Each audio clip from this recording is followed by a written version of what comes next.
Hi guys, and welcome back on GSM-ABC YouTube channel. In this tutorial I will show you how to change the language on Samsung Galaxy S10. So let's do it.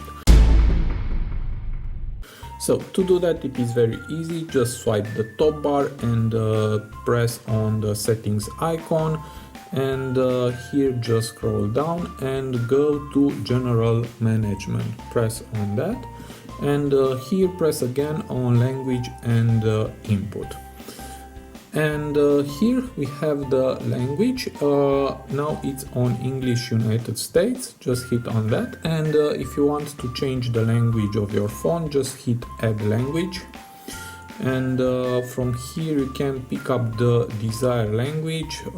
I will choose Spanish, and from United States, and here just hit set as default, and as you can see my phone is now on Spanish. Okay, now to change it back, just go back, and we have here the option to delete the language, or you can keep also the Spanish and move to the top English like that, and just hit apply.